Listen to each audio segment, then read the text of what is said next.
আসসালামু আলাইকুম। এটিএন বাংলা সংবাদে সবাইকে স্বাগত জানাচ্ছি। সৈয়দা মারিয়া হোসেন। প্রথমে থাকছে বিআরবি কেবল সংবাদ শিরোনাম। গুঞ্জন উঠলেও পদত্যাগ করছেন না প্রধান উপদেষ্টা, নানা প্রতিবন্ধকতায় কাজ করতে পারছে না সরকার, বললেন উপদেষ্টা রিজওয়ানা।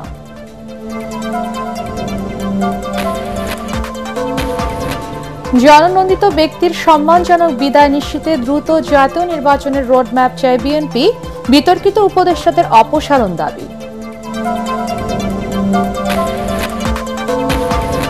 ফ্যাসিবাদ বিরোধী সব দলকে ঐক্যবদ্ধ হয়ে সরকারকে সহযোগিতার আহ্বান হেফাজতের, আলোচনার মাধ্যমে সমাধান চায় এবি পার্টি।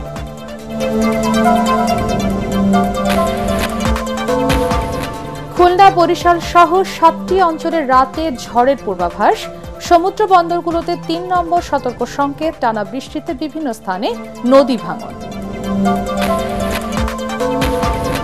এবং সপ্তাহের ব্যবধানে আরেক দফা বাড়ল মুরগি ও ডিমের দাম, সবজির বাজারে স্বস্তি, মিনিকেট ছাড়া অপরিবর্তিত সব চালের দাম।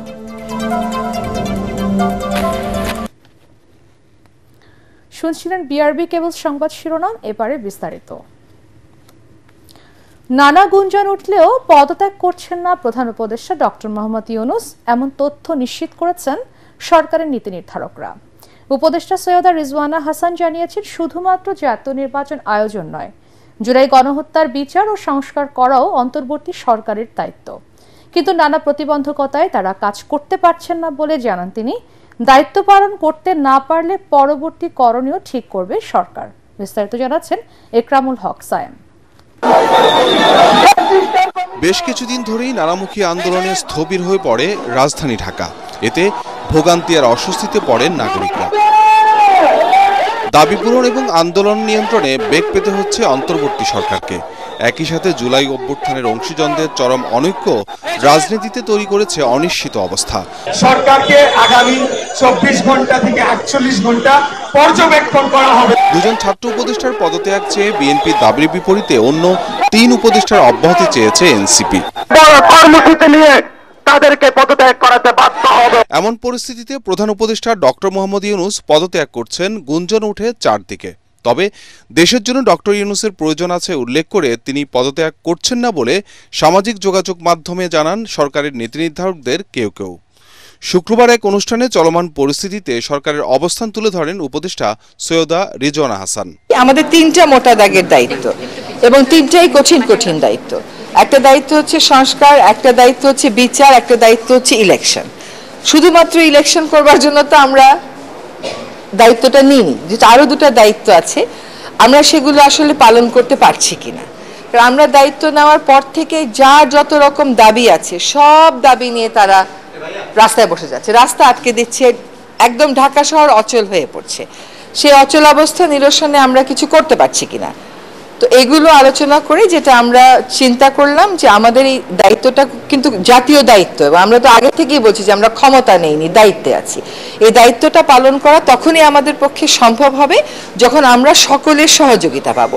প্রত্যাশার বিষয়টা এক, আর দায়িত্বটা আসলে পালন করতে পারার বিষয়টা এক। প্রত্যাশা অনেকই থাকতে পারে, কিন্তু আমার তো একটা এনাবলিং এনভায়রনমেন্ট থাকতে হবে এই প্রত্যাশাটা পূরণ করার জন্য। তো আমরা চিন্তা করেছি যে আসলে আমরা পারছি কিনা, এই যে প্রতিবন্ধকতাগুলো হচ্ছে আমাদের এই বড় দাগের 3টা দায়িত্ব পালন করার জন্য, এই প্রতিবন্ধকতাগুলোকে আমরা কিভাবে মোকাবেলা করব, আদৌ মোকাবেলা করতে পারবো কিনা, যদি মোকাবেলা করতে পারি কিভাবে করব, যদি মোকাবেলা করতে না পারি তাহলে আমাদের কি করণীয় হবে, আমরা সকলে মিলে এটা চিন্তা করছি। তিনি মনে করেন, জাতীয় নির্বাচনের সময়সীমা নিয়ে প্রধান উপদেষ্টার সুস্পষ্ট বক্তব্যের পর এ নিয়ে ভিন্ন কিছু ভাবার সুযোগ নেই। ডিসেম্বর থেকে জুনের মধ্যে নির্বাচন হবে, তার একদিনও এদিক সেদিক হওয়ার কোনো সুযোগ আমাদের পক্ষ থেকে নেই। কাজে এগুলো নিয়ে অন্য ধরনের কোনো কথা বলার কোনো সুযোগ হওয়া উচিত ছিল না, কারণ বারবারই বলা হচ্ছে যে একটা সময়সীমা দিয়ে দেওয়া হয়েছে। এখন কিছু কিছু গুরু দায়িত্ব তো আছে, সেগুলো পালনের সাথেও তো মাসের একটা সম্পর্ক থাকতে পারে। ঢাকা বিশ্ববিদ্যালয়ের সিনেট ভবনে প্রাণীবিদ্যা বিভাগের জাতীয় সম্মেলন শেষে সাংবাদিকদের সাথে কথা বলেন বন ও পরিবেশ উপদেষ্টা সৈয়দা রিজওয়ানা হাসান। ইকরামুল হক সায়েম, এটিএন বাংলা, ঢাকা।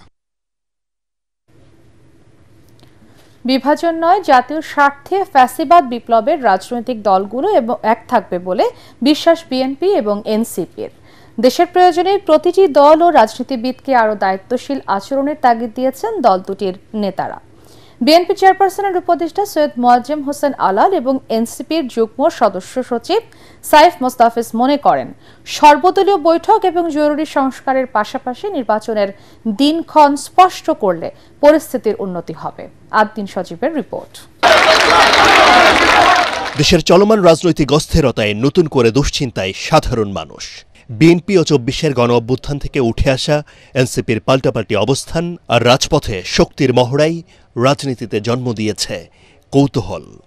এরই মধ্যে অন্তর্বর্তী সরকারের কোনো কোনো উপদেষ্টার বক্তব্য নতুন করে বিতর্ক তৈরি করেছে জুলাইয়ের ঐক্যে স্পষ্ট ফাটল। এমন বাস্তবতায় গণমাধ্যমের খবর, পদত্যাগের কথা ভাবছেন প্রধান উপদেষ্টা ডক্টর মোহাম্মদ ইউনূস। শুনেই বৃহস্পতিবার তার সঙ্গে সাক্ষাৎ করেন এনসিপির আহ্বায়ক নাহিদ ইসলাম। সর্বদলীয় বৈঠকের আহ্বান জানান জামাতে ইসলামের আমির ডক্টর শফিকুর রহমান। ঐক্যের কথা বলেন ছাত্রনেতাসহ নাগরিক সমাজের অনেকেই। পরিস্থিতি যখন এমন, তখন জাতীয় ঐক্যের বিষয়ে কি ভাবছে বিএনপি আর এনসিপি? জিনিসটা একটা খুবই একটা জটিল আবর্তের মধ্যে পড়ে গেছে। এই জটিল আবর্ত থেকে তুলে আনতে হলে তো আমাদের সবাইকে কিছু কিছু বিষয় বাদ দিয়ে জাতীয় বিষয়টাকে অগ্রাধিকার দিয়ে একটা মতৈক্যে পৌঁছতে হবে। সেই একমত আবার শতভাগ হবে না, বৃহত্তর অংশ যেদিকে একমত হবে সেটাকে গ্রহণযোগ্য করতে হবে। জুলাই ঘোষণাপত্র, চুপ্পু ইস্যু, আওয়ামী লীগ ইস্যু, এগুলোই কিন্তু আমি রাজনৈতিক দলের সেই সাপোর্ট বা তাদের জায়গায় যে একটা শক্ত অবস্থান নেয়া, সেটা কিন্তু আমরা পাইনি। আমরা কোনো বিভাজনের রাজনীতি কখনোই করতে চাইনি। বর্তমানে যতগুলো রাজনৈতিক দল আছে প্রত্যেকটির সাথে একটা সুসম্পর্ক নিয়ে আমাদের আগানোর চিন্তা। দল দুটির নেতারা মনে করেন, জাতীয় নির্বাচন সহ স্পর্শকাতর বিষয়ে রাজনৈতিক দলগুলোর সঙ্গে আলোচনা করে সিদ্ধান্ত নেওয়া উচিত সরকারের। এতে বিতর্ক কমে আসবে বলে মত তাদের। ওনাদের তো দেশ পরিচালনার অভিজ্ঞতা নাই। অভিজ্ঞতা যাদের আছে তাদের সঙ্গে নিয়মিত পরামর্শ করে যদি স্পর্শকাতর বিষয়গুলোকে সিদ্ধান্ত নেয়, তাহলে এরকম পরিস্থিতি কিন্তু পুনরাবৃত্তি হবে না। বিএনপির মতো বড় রাজনৈতিক দল প্রত্যেকটা দলকে নিয়ে মৌলিক সংস্কার, আওয়ামী লীগের বিচার, যেটা আসলে জুলাই অভ্যুত্থানের আকাঙ্ক্ষা, সেগুলো পূরণ করে একটি নির্বাচনের দিকে যাবে। তা না গিয়ে আসলে এই বিভাজনের জন্যই আসলে বর্তমানে এই পরিস্থিতিটি তৈরি হচ্ছে। অন্যান্য যে রাজনৈতিক দল ইনক্লুডিং আস, আমাদের আরেকটু ম্যাচিউরডলি কাজ করতে হবে। দলগুলোর মধ্যে মতপার্থক্য থাকলেও কোনো অবস্থাতেই ফেসিবাদের উত্থান সম্ভব নয় বলেও জানান তারা। ডিসেম্বর থেকে জুন এই বৃত্তের মধ্যে না ঘুরে এক জায়গায় থামলে ভালো হয় না। ওই লক্ষ্যটা কিন্তু সবার মধ্যে আছে যে ফেসিবাদকে কোনো রকম কোনো কর্নার থেকে সুযোগ দেওয়া হবে না। ভালো কাজের মধ্যে একটা লড়াই হওয়া উচিত। বিএনপি, জামাত ইসলামী বা অন্যান্য দলগুলো যদি এভাবে ফিল করে যে এদেরকে একটা স্পেস দেওয়া উচিত, এদেরকে সাথে নিয়ে আমরা আগাই, তো আমার মনে হয় এটা খারাপ কোনো কিছু হবে না। বাংলাদেশের গণতান্ত্রিক চর্চার জন্য এটা একটা নতুন দ্বার উন্মোচন করবে। তাদের আশা, ফেসিবাদ বিরোধী সব পক্ষ মান অভিমান ও ক্ষোভ ভুলে দেশের প্রয়োজনে দায়িত্বশীল ভূমিকা রাখবে। আদ্দিন সজীব, এটিএন বাংলা, ঢাকা। জননন্দিত ব্যক্তি নিন্দিত হয়ে বিদায় নিতে না চাইলে অনতিবিলম্বে জাতীয় নির্বাচনের রোডম্যাপ ঘোষণার দাবি জানিয়েছেন বিএনপি চেয়ারপারসনের উপদেষ্টা জয়নুল আবেদিন ফারুক। জাতীয় প্রেসক্লাবে এক প্রতিবাদ সমাবেশে দলটির নেতারা বলেন, এমন সংস্কারের প্রয়োজন নেই যার আড়ালে ষড়যন্ত্রকারীরা নির্বাচন বিলম্ব করে দেশকে আরও অস্থির করে তুলবে। নিরপেক্ষতা বজায় রাখতে বিতর্কিত উপদেষ্টাদের অপসারণ চান তারা। রিপোর্ট কামরুজ্জামান রাজীবের। নির্বাচন বানচালের ষড়যন্ত্রের বিরুদ্ধে রুখে দাঁড়াতে জাতীয় প্রেসক্লাবের সামনে এই প্রতিবাদ সমাবেশে অংশ নেন বিএনপি চেয়ারপারসনের উপদেষ্টা জয়নুল আবেদিন ফারুক সহ দলের সিনিয়র নেতারা। এ সময় তারা সতর্ক করেন, নির্বাচনের রোডম্যাপ না দিলে দেশে অস্থিরতা আরও বাড়লে তার দায় সরকারকেই নিতে হবে। জনগণের প্রত্যাশা পূরণ না করে ডক্টর ইউনূসের পদত্যাগ কারো কাম্য নয় বলে মন্তব্য করেন ফারুক। এ সময় বিতর্কিত উপদেষ্টাদের অপসারণের দাবিও জানান তিনি। নন্দিত লোকটি নিন্দিত হয়ে বিদায় নেন, আমরা মনে কষ্ট করি। আমরা তো চাই না আপনাদের পদত্যাগ, আমরা তো আপনাদের বসিয়েছিলাম। বাংলাদেশের মানুষ যে জন্য আন্দোলন করেছে, একটি নির্বাচনের জন্য 9টি মাস অতিবাহিত হলো, কেন এখনো নির্বাচনের ম্যাপ দেওয়া হচ্ছে না? অস্থিরতা কাটাতে হলে আপনাকেই অচিরেই আজকে কালকে পরশুর মধ্যে হলেও আপনাকে নির্বাচনের তফসিল ঘোষণা করতে হবে। এদিকে ছাত্র জনতার অভ্যুত্থানে নরসিংদীতে শহীদ আরমানের পরিবারের সঙ্গে দেখা করেন বিএনপির সিনিয়র যুগ্ম মহাসচিব রুহুল কবির রিজভী। এ সময় তিনি বলেন, জুলাই আন্দোলনের সুফল হিসেবে যারা উপদেষ্টা সহ বড় বড় পদ পেয়েছেন ও রাজনৈতিক দল গড়েছেন, তাদের অন্য কিছুর আগে শহীদদের পরিবারের খোঁজ নেওয়া উচিত। এই যে এত কথা বলছেন, এত ঘটনা, এত কাজের আপনারা কি বলে ফিরিস্তি শোনাচ্ছেন, কিন্তু যাদের রক্তের উপর আপনার এই অন্তর্বর্তী সরকার এবং আরো যারা আজকে অত্যন্ত ক্ষমতাশালী মানুষ বলে নিজেদের মনে করছেন, নতুন রাজনৈতিক দল যারা গড়েছেন, যারা ডিসি এসপির অফিসে সারাক্ষণ বসে থাকেন, তাদের কাছে এই লিস্ট নেই কেন? কেন আরমান মোল্লার ছেলে আজকে এতিমখানায় থাকবে? বিএনপি যদি ক্ষমতায় আসে, প্রতিটি শহীদ এবং যারা আহত হয়েছেন তাদের প্রত্যেকেরই চিকিৎসার খরচ এবং যে পরিবারে যারা শহীদ হয়েছেন সেই পরিবারের দায়িত্ব রাষ্ট্র বহন করবে। বিএনপির ভারপ্রাপ্ত চেয়ারম্যান তারেক রহমানের নির্দেশনায় শহীদ আরমান মোল্লার পরিবারকে আর্থিক সহায়তার পাশাপাশি তার সন্তানদের লেখাপড়ার সব দায়িত্ব নিয়েছে আমরা বিএনপি পরিবার। কামরুজ্জামান রাজীব, এটিএন বাংলা, ঢাকা। সংস্কার না করে নির্বাচন দিলে আবারও দুর্বৃত্তরা সংসদে যাওয়ার সুযোগ পাবে বলে মন্তব্য করেছেন হেফাজতে ইসলামের নেতা মাওলানা মামুনুল হক। ফ্যাসিবাদ বিরোধী রাজনৈতিক দলগুলোকে ঐক্যবদ্ধ হয়ে প্রধান উপদেষ্টাকে সহযোগিতার আহ্বান জানান তিনি। এদিকে আলোচনার মাধ্যমে সমাধান খোঁজার তাগিদ দিয়ে এবি পার্টির চেয়ারম্যান মুজিবুর রহমান মঞ্জু বলেন, ডক্টর ইউনূস পদত্যাগ করলে শূন্যতা তৈরি হবে। রাজধানীতে পৃথক অনুষ্ঠানে এসব কথা বলেন তারা। আরও জানাচ্ছেন মিজান শাহজাহান। বাদ জুমা বাইতুল মোকাররম জাতীয় মসজিদের সামনে এই বিক্ষোভ সমাবেশ করে হেফাজত ইসলাম। এ সময় দলটির নেতারা বলেন, নারী কমিশনের সুপারিশ বাতিলে সরকারকে আলটিমেটাম দেওয়া হলেও কোনো অগ্রগতি নেই। তাদের যৌক্তিক দাবি উপেক্ষা করা হলে শাপলা চত্বরে আবারও মহাসমাবেশের হুঁশিয়ারি দেন হেফাজত নেতারা। আগামী জুন মাসের ভিতরে আমাদের সমস্ত মামলা প্রত্যাহার করতে হবে, না হয় খেলা দেখবেন, খেলা দেখবেন। নারীবাদী এই উগ্র সন্ত্রাসীদেরকে মাঠে নামিয়ে নারী কমিশন বাতিল রোধ করা যাবে না। ডক্টর ইউনূস সাহেব, তাদের কোনো ষড়যন্ত্রে মান অভিমান করা যাবে না। 5ই মে শাপলা চত্বরে হত্যাকাণ্ড তদন্তে কমিশন গঠনের দাবি জানান মাওলানা মামুনুল হক। স্বাধীনতা ও সার্বভৌমত্ব বিপন্ন হয় এমন সিদ্ধান্ত নেওয়া থেকে সরকারকে বিরত থাকার আহ্বান জানান তিনি। ফ্যাসিবাদ বিরোধী আন্দোলনে অংশ নেওয়া দলগুলোর মধ্যে অনৈক্যনীয় কথা বলেন মামুনুল হক। এভাবে আলটিমেটাম দিয়ে এবং এভাবে টাইম ফ্রেম বেঁধে দিয়ে দেশকে সামনের দিকে অগ্রসর করা সম্ভব হবে না। প্রফেসর ডক্টর ইউনূস সাহেবকে আহ্বান জানাতে চাই, আপনি আপনার সংস্কার কার্যক্রম সুসম্পন্ন করুন, নির্বাচন ব্যবস্থার আমূল সংস্কার সাধন করুন। প্রচলিত বর্তমানের দুর্বৃত্তায়নের নির্বাচনী ব্যবস্থায় এদেশের মানুষ বিশ্বাস করে না। এদিকে দলের কেন্দ্রীয় কার্যালয়ে সংবাদ সম্মেলনে এবি পার্টির চেয়ারম্যান বলেন, বিতর্কিত উপদেষ্টাদের সরিয়ে দিয়ে প্রধান উপদেষ্টাকে কাজের পরিবেশ তৈরি করে দিতে হবে। প্রফেসর ইউনূস যেহেতু কঠোর হতে চান না, যে সমস্ত উপদেষ্টারা মনে করছেন যে আপনারা অনৈক্যের জন্য দায়ী, আপনারা বিভেদের জন্য দায়ী, আপনারা রাষ্ট্রটাকে একটা জায়গায় নিতে পারছেন না, প্লিজ আপনারা পদত্যাগ করুন। সংঘাতের পথ ছেড়ে আলোচনার মাধ্যমে সংকট মোকাবেলার পরামর্শ এই নেতার। মিজান শাহজাহান, এটিএন বাংলা, ঢাকা। বিজ্ঞান চর্চার মাধ্যমে দেশ ও জনগণের কল্যাণে কাজ করতে নিজেদেরকে যোগ্য হিসেবে গড়ে তুলতে শিক্ষার্থীদের প্রতি আহ্বান জানিয়েছেন জিয়া পরিবারের পুত্রবধূ ও বিশিষ্ট চিকিৎসক জুবায়দা রহমান। জিয়া রহমান ফাউন্ডেশনের উদ্যোগে ভার্চুয়াল বিজ্ঞান মেলার বিজয়ী শিক্ষার্থীদের মধ্যে পুরস্কার বিতরণ করতে গিয়ে তিনি কথা বলেন। গুলশানের সংগঠনের কার্যালয়ে বিজ্ঞান চর্চার গুরুত্ব তুলে ধরে শিক্ষার্থীদের ডাক্তার জুবায়দা বলেন, জ্ঞান অর্জনের মাধ্যমে দেশ ও সমাজের মুখ উজ্জ্বল করতে হবে। বিএনপির ভারপ্রাপ্ত চেয়ারম্যান তারেক রহমানের স্ত্রী ও জিয়া রহমান ফাউন্ডেশনের vice chairman doctor Zubaida Rahman বলেন, জনকল্যাণমূলক নানা কাজের মাধ্যমে এগিয়ে যাবে এই সামাজিক সংগঠন। সায়েন্স ফেয়ার যার ব্রেন চাইল্ড আপনারা ইতিমধ্যে শুনেছেন। আমরা আশা করব যে তোমরা তোমাদের জীবনে প্রত্যেক ক্ষেত্রে তোমরা সার্থক হও এবং দেশের মুখ উজ্জ্বল করো বিশ্বের দরবারে। বিজ্ঞান চর্চার কোনো শেষ নাই, কিন্তু বিজ্ঞান চর্চার মাধ্যমে পৃথিবীকে অনেক কিছু দেওয়ার আছে এবং আমার বিশ্বাস তোমরা তা পারবে। ভবিষ্যতে আমরা আশা করব তোমরা বিজ্ঞানের জগতে উদ্ভাবন করে পৃথিবীর সমগ্র মানুষের জন্য কিছু করবে এবং ইনশাআল্লাহ আমাদের সবার সহযোগিতা পাবে।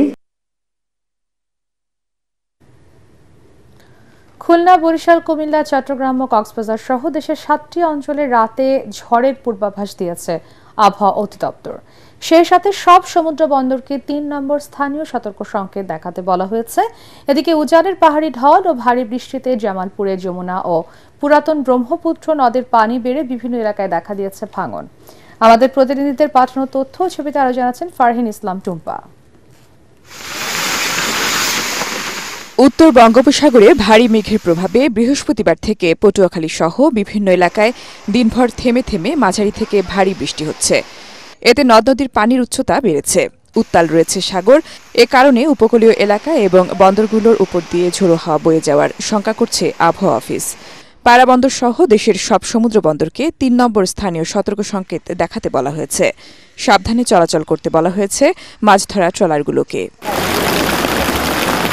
আবহাওয়ার পূর্বাভাসে বলা হয়েছে দেশের 7 অঞ্চলের উপর দিয়ে 60 কিলোমিটার বেগে বয়ে যেতে পারে ঝড়। খুলনা, বরিশাল, পটুয়াখালী, নোয়াখালী, কুমিল্লা, চট্টগ্রাম এবং কক্সবাজার অঞ্চলের উপর দিয়ে ঘণ্টায় 45 থেকে 60 কিলোমিটার বেগে অস্থায়ী দমকা বা ঝোড়ো হাওয়া সহ বৃষ্টি বা বজ্রবৃষ্টি হতে পারে। এদিকে উজানের পাহাড়ি ঢল ও ভারী বৃষ্টিতে জামালপুরে যমুনা ও পুরাতন ব্রহ্মপুত্র নদের পানি বৃদ্ধি অব্যাহত রয়েছে। জিঞ্জিরাম নদীর পানি কমলেও এখনও তা বিপদসীমার 42 সেন্টিমিটার ওপর দিয়ে প্রবাহিত হচ্ছে। এতে দেওয়ানগঞ্জ উপজেলার পাথরের চর, গোয়ালকান্দা ও হারুয়াবাড়ি এলাকায় দেখা দিয়েছে নদী ভাঙন। ফলে হুমকির মুখে পড়েছে সানন্দবাড়ি জিঞ্জিরাম সেতু, সানন্দবাড়ি দেওয়ানগঞ্জ সড়ক, পাথরের চর বাজার, শিক্ষা প্রতিষ্ঠান সহ বহু স্থাপনা। বন্যা মৌসুমের শুরুতে ভয়াবহ যমুনা নদী ভাঙন চলছে। অবিলম্বে কাছারিডোবা এলাকায় বালি ভর্তি জিও ব্যাগ ডাম্পিং না করলে এই এলাকাটা এবছর নদীগর্ভে বিলীন হয়ে যাবে। বন্যা শুরু হতে না হতেই নদী ভাঙন শুরু হচ্ছে। অবিলম্বে এই ভাঙন প্রতিরোধ না করলে হাজার হাজার একর জমি নদীগর্ভে বিলীন হওয়ার সম্ভাবনা আছে। গত 24 ঘণ্টায় যমুনার পানি বাহাদুরাবাদ ঘাট পয়েন্টে 3 সেন্টিমিটার, জগন্নাথগঞ্জ ঘাট পয়েন্টে 10 সেন্টিমিটার ও পুরাতন ব্রহ্মপুত্র নদের জামালপুর ফেরিঘাট পয়েন্টে 28 সেন্টিমিটার বৃদ্ধি পেয়েছে। তবে এখনও তা বিপদসীমার নিচে বলে জানিয়েছে জামালপুর পানি উন্নয়ন বোর্ড। ফারহিন ইসলাম টুম্পা, এটিএন বাংলা। সপ্তাহের ব্যবধানে আবারও বেড়েছে মুরগি ও ডিমের দাম। সবজির বাজারে কিছুটা স্বস্তি ফিরলেও কাঁকরোল, টমেটো, পেঁপের দাম বেড়েছে। ব্যবসায়ীরা বলছেন সরবরাহ কম থাকায় দাম বাড়তির দিকে। এদিকে মিনিকেটের দাম কিছুটা কমলেও অন্য সব চালের দাম অপরিবর্তিত। ঐশী গোস্বামী প্রমার রিপোর্ট। সাপ্তাহিক ছুটির দিনে সবজির বাজারে কিছুটা স্বস্তি বিরাজ করছে। দু একটা সবজি ছাড়া অন্যগুলোর দাম প্রায় একই রয়েছে। বাজারে দামি সবজির মধ্যে রয়েছে কাঁকরোল ও টমেটো, যা বিক্রি হচ্ছে প্রতি কেজি 80 থেকে 120 টাকা দরে। তবে পটল, চিচিঙ্গা, বরবটি, বেগুন সহ অন্যান্য সবজি বিক্রি হচ্ছে 50 থেকে 60 টাকা কেজিতে। ব্যবসায়ীরা বলছেন সরবরাহ কম থাকায় দাম বেড়েছে কিছু সবজির। অবশ্যই জিনিসপত্রের দাম আগের তুলনায় কম এখন। দীর্ঘ 2-3 দিন যে বৃষ্টিটা হয়েছে, বৃষ্টির প্রভাব এখনো পড়ে নাই, মানে আপনারা আরো 2-1 দিন গেলে বোঝা যাবে যে কি আসে বিষয়। সপ্তাহের ব্যবধানে কেজিতে 10 টাকা বেড়েছে ব্রয়লার মুরগির দাম। তবে সোনালী মুরগি পাওয়া যাচ্ছে আগের দামেই। এদিকে ডজনে 5 টাকা বেড়েছে ডিমের মূল্য। ব্যবসায়ীরা বলছেন পাইকারি বাজারে দাম বাড়ার কারণেই বেড়েছে দাম। আজকে 10 টাকা কেজিতে বাড়ছে, গতকালকে 50 টাকা বিক্রি করছে, আজকে 160 টাকা বিক্রি করতেছে। খুচরা পর্যায়ে হালকা কিছু বাড়ছে, কিন্তু পাইকারি পর্যায়ে আগের রেডি আছে, মনে করো 1050, 1060, 70 টাকা করে। গত সপ্তাহের তুলনায় মিনিকেট চাল প্রতি কেজিতে 7 থেকে 8 টাকা কমেছে। তবে অন্য সব চালের দাম আছে আগের মতোই। সিজন আসার পরে মোটামুটি বাজারটা নিয়ন্ত্রণে আছে। আমরা আশাবাদী এরকম থাকলে ভালো, আমাদের জন্য ভালো, সাধারণ মানুষের জন্য ভালো। নিত্যপণ্যের বাজার স্থিতিশীল রাখতে সরকার পদক্ষেপ নেবে, এমনটাই প্রত্যাশা সাধারণ ক্রেতাদের। ঐশী গোস্বামী প্রমা, এটিএন বাংলা, ঢাকা। এ পর্যায়ে আল আরাফা ইসলামী ব্যাংক অর্থ সংবাদ।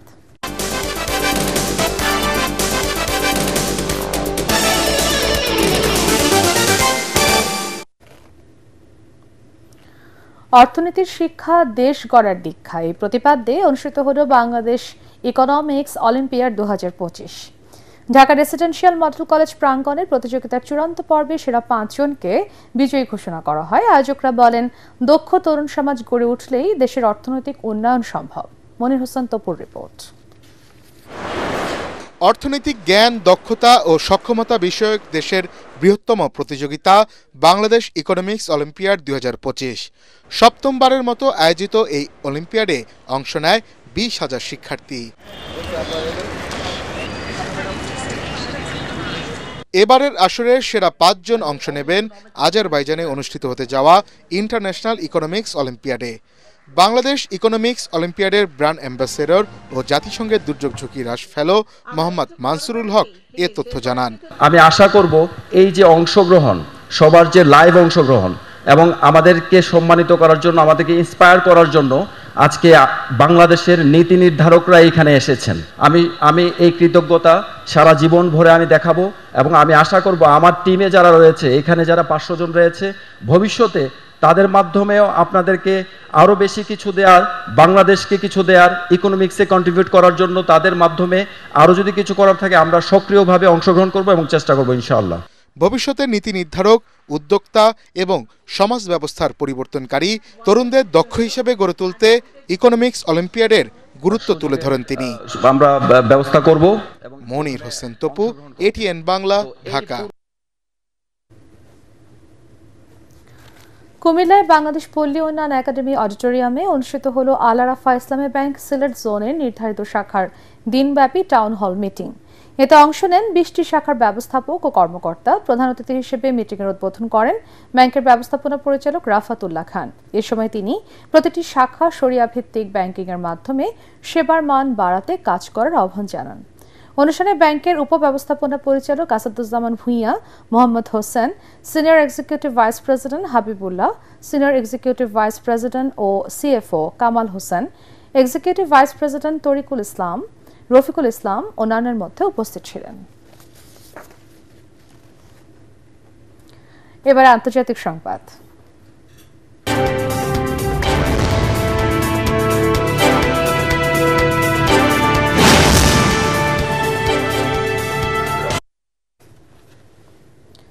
ফিলিস্তিনের গাজার পর এবার ইরানকে যুদ্ধের নতুন লক্ষ্যবস্তু বানাচ্ছে ইসরায়েল।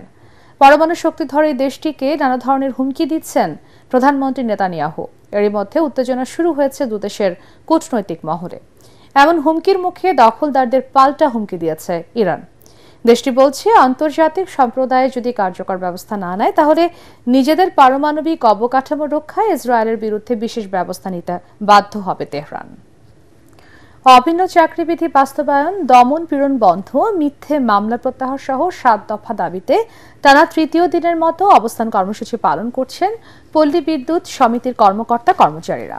কেন্দ্রীয় শহীদ মিনারে অবস্থান নিয়ে দেশের 80টি পল্লী বিদ্যুৎ সমিতির এসব আন্দোলনকারী বলেন, যৌক্তিক সংস্কার চাওয়ায় তাদের বিরুদ্ধে ঢালাওভাবে শাস্তিমূলক ব্যবস্থা নিচ্ছে আরইবি। তাদের অভিযোগ, চলমান সংকট সমাধানের জাতীয় কমিটি গঠন করা হলেও সেই সুপারিশ বাস্তবায়ন করছে না আরইবি। অনিয়মের অভিযোগ তুলে প্রতিষ্ঠানটির চেয়ারম্যানের পদত্যাগ দাবি করেন আন্দোলনকারীরা।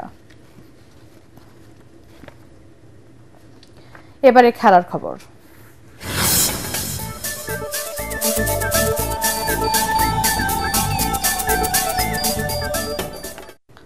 দেশের ফুটবলের উন্নয়নে আর্জেন্টিনার সঙ্গে চুক্তি হয়েছে বলে জানালেন বাফুফের সভাপতি তাবিত আওয়াল। সকালে যশোর শামসুল হুদা ফুটবল একাডেমিতে গ্রাসরুটস ফুটবল ডে এবং বিশ্ব ফুটবল সপ্তাহ উদ্বোধনের সময় তিনি এই কথা বলেন। অনুষ্ঠানে বেলুন উড়িয়ে শামসুল হুদা ফুটবল একাডেমির ভাষা সৈনিক মুসা ভবনের উদ্বোধন করেন আর্জেন্টিনার অ্যাম্বাসেডর মার্সেলো কার্লোস সিসা। এ সময় তিনি বলেন, আয়োজনটিতে অংশ নেওয়া 6 শতাধিক খেলোয়াড়কে উপযুক্ত প্রশিক্ষণ দেওয়া সম্ভব হলে বিশ্বমানের খেলোয়াড় তৈরি করতে পারবে বাংলাদেশ।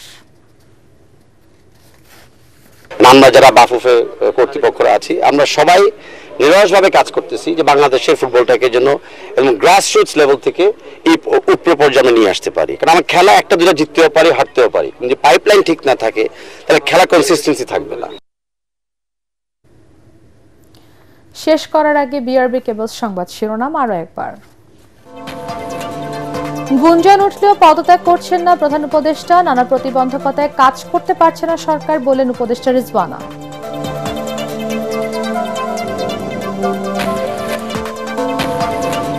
জননন্দিত ব্যক্তির সম্মানজনক বিদায় নিশ্চিতে দ্রুত জাতীয় নির্বাচনের রোড ম্যাপ চায় বিএনপি, বিতর্কিত উপদেষ্টাদের অপসারণ দাবি।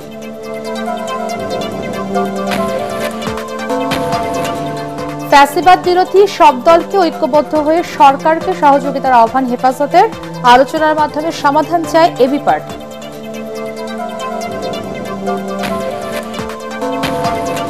খুলনা বরিশাল সহ 7টি অঞ্চলে রাতে ঝড়ের পূর্বাভাস, সমুদ্র বন্দরগুলোতে 3 নম্বর সতর্ক সংকেত, টানা বৃষ্টিতে বিভিন্ন স্থানে নদী ভাঙন।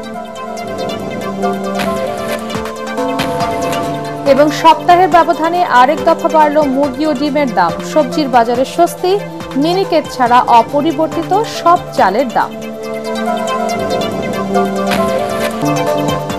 পরবর্তী সংবাদ দেখার আমন্ত্রণ জানিয়ে এখনকার মতো শেষ করছি। এটিএন বাংলার সংবাদ ইউটিউবে দেখতে ব্রাউজ করুন, youtube/ATN Bangla News। ধন্যবাদ সবাইকে।